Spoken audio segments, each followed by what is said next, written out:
Okay. Hey everyone, welcome to our first Pizza Ministries video. As you could tell by the topic, it's a controversial one. I don't know about you, but sometimes I have a really hard time praying, or like if I'm really in the mode of praying, if I'm sitting in adoration or something like that, or at a conference or something, I tend to second guess the idea if I'm really praying or if I'm just talking to myself. Do you ever get that? Yeah. So it really bothers me sometimes, or all the time actually. Maybe not all the time, some of the times, but the idea of it, I found out, was not foreign to other people that we work with. And it made me think, like, what is worship, right? There's so many times at Mass, like post-communion song or the communion song or any time where it's like we're singing about ourselves. And I'm not trying to talk complete trash on that type of stuff, but it really got me thinking, like, what is worship? Like, if I'm just expressing what I'm doing, am I really worshiping the God of all creation? Or the God, I don't know what other fancy way of saying God, right? I don't know if that's exactly worship. Yeah, that's why I suck at this, right? But I don't know. It was something I've always thought about. How can I worship more fully and more sincerely, right? Yeah. And we see in Scripture all the time, people praising God's name before they ask for something. And I'm not saying that is terrible. We have a God who does will the best for us and wills us to grow closer to Him. But I don't know, man. Sometimes I feel like a little kid who's just trying to like say something nice to someone before I get something. But then I had a kid and everything changed, right? And I'm not saying you have to have a kid for you to worship more fully, but it put things everybody. Right? Everyone right now. That's what you do. Don't do that. Unless you're married, then be fruitful and multiply. Yes. Don't be shy. Anyways, but once I had a kid, I realized, like, maybe my worship doesn't have to be perfect. Maybe when I am sitting in the presence of God, maybe there are steps to becoming more sincere in your worship and just enjoying being in the presence of God. And that's what we try to do in adoration, right? Hopefully when we go to adoration, whatever disposition that we're in, I'm pretty sure it's welcomed by God if we want to be there, right? Whatever way we worship is good, but I think as Catholics, as people who are pursuing God, as people who pursue relationships in general, I think we could always be better at it. But when I had a kid, my kid hated me at first, like despised me. I hope this is true, internet, but I'm just under the assumption that kids hate their fathers for the first month of their lives. If not, that's a really sad story.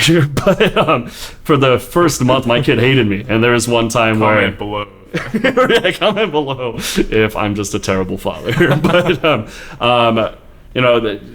my wife does a lot of work, man. Obviously, having a kid is a big deal, and caring for the kid is a big deal. And I try to help out in any way that I can.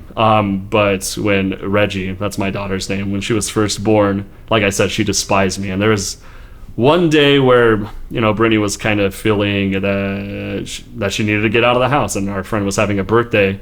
So I, being the good husband that I am, volunteered to watch my kid while my wife went to Buffalo Wild Wings with her friends.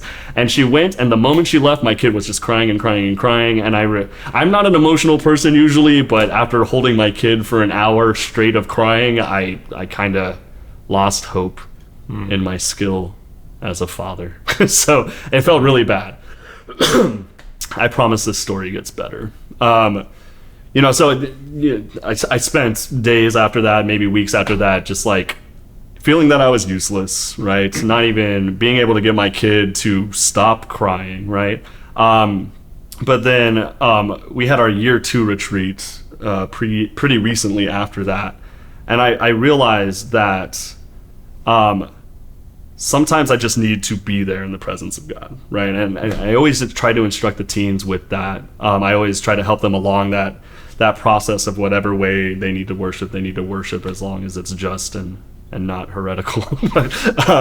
But I realized through the experience I had with my kid that even though that first month she was crying and I was just dying for her to want to be in my presence, that I recognized little things as she got older, and she understood who I was. As the more that she understood who I was, the more joy I felt with every little action that she did. And I'm not saying she, like, every time I walked into the door, she'd pop confetti and cook me like a dinner or something like that.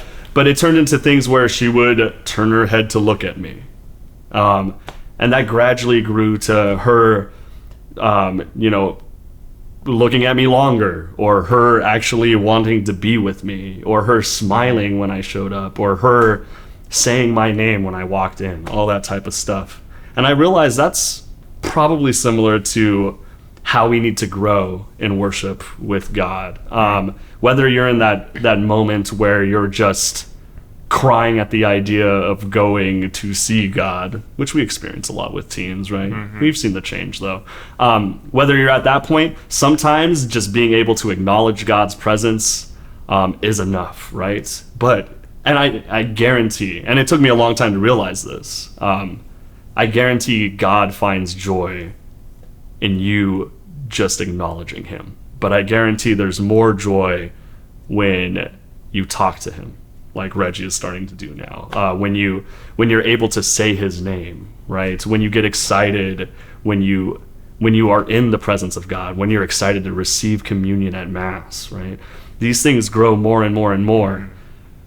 The whole point of this is that worship is intended to bring joy to God, or to affirm God, or to let God know how great he is, right? Mm-hmm. Worship isn't intended for us to get anything out of it. And sometimes we are those people. Sometimes we're the kids who only know how to pray when we are asking for something. But I have a feeling the goal of worship is just to sit down with God and praise his name.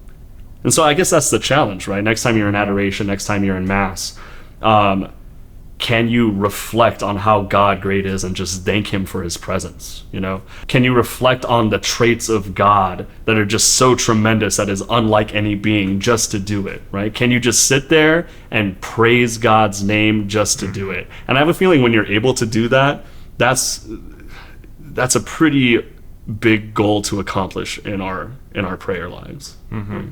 Yeah, and I think when it comes to worship, it's really like we can't give anything to God in the sense that he needs something from us. Right. Like he doesn't need anything.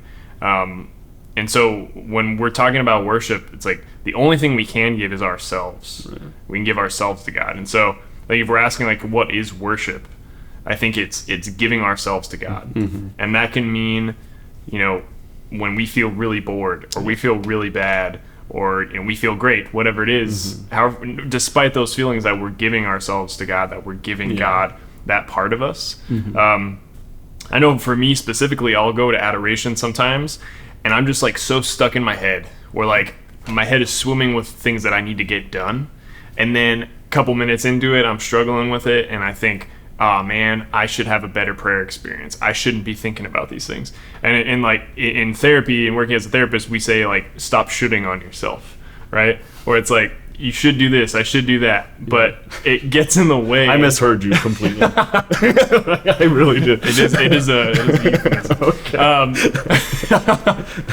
But yeah, I'm thinking like I should be having a better prayer experience, or I shouldn't be thinking about that, or I should be more focused on that. Mm-hmm. And a lot of these times, these shoulds or these expectations of what we want our prayer life to be actually prevent us from just being in the presence of God. Yeah. So sometimes worship is being even patient with yourself enough to be aware of your own surroundings. Right. It's like I can't sometimes get out of my own head, and I have to remember like, okay, I'm in the church, I'm sitting on a pew, and Jesus is right in front of me. It's like I'm grounding myself in the present moment so that I can give myself to God.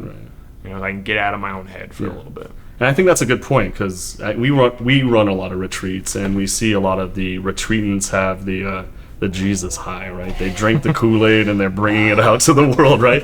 And I don't think it's foreign for us to have that same type of vigor and enthusiasm after a retreat.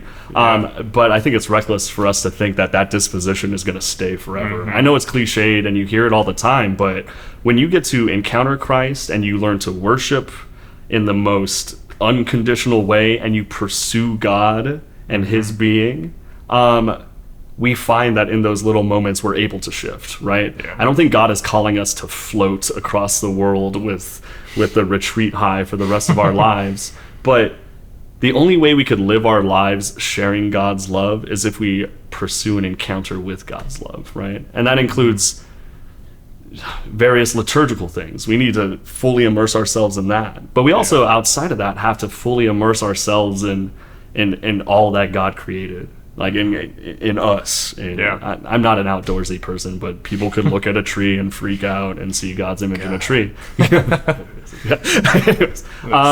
Boniface chops the tree down. But yeah, that's a good point though, because it's like when we go to mass, and working with teens, it comes up all the time. Right. They're like, mass is boring. It's like, okay, well, you're probably the boring one because you don't know what you're doing. I'm very offended.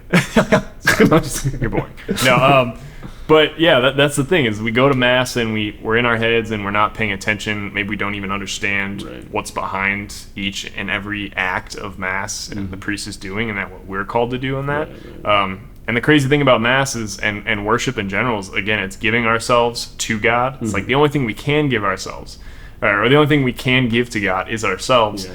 So, we're going to mass, we're giving ourselves to God, and we're really called to die to ourselves because it might not feel good. Right. It might feel terrible. Like, I have all these things I need to get done, and I'm supposed to go to mass. Right. And you go, and it might not feel good. Right. But you go. And the amazing thing about this is our God is so good that even though we are called to die to ourselves, and he's dying with us, especially at Mass when we celebrate the sacrifice of the Eucharist, that God is so good that even when we die to ourselves, he still gives us himself back. Right. So it's like, we're called to die, but guess what? He died, and he's already giving himself to us. Right. So it's kind of a crazy thing to think about. It's like, we're giving ourselves, but God's like, I already got you. Right.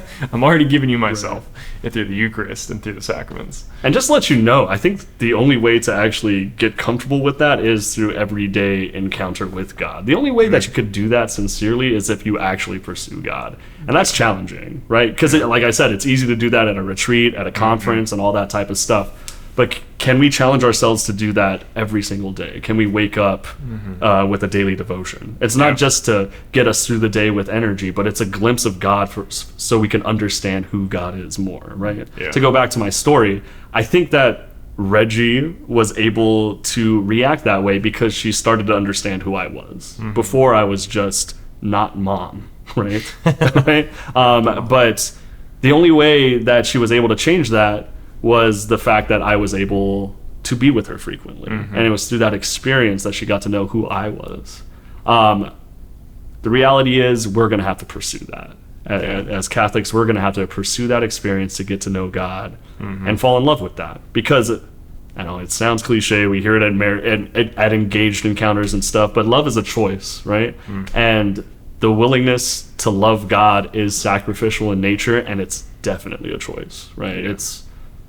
And worship really is about the relationship. It's not like we have a God who's like, you need to get down and worship me, and because I deserve it, or I need it, or I want it, or it's like some dictator who's like, get down and worship me. But he's calling us to himself because God is love itself. God is love. God is relationship. Right. And so when we are focused on the fact that it's not just a bunch of rules, but that there's a very intimate person and persons of the Trinity that we are called to be in communion with, that even if worship doesn't feel good, just like in marriage, having a spouse, you might not always want to be with them or do what they're doing.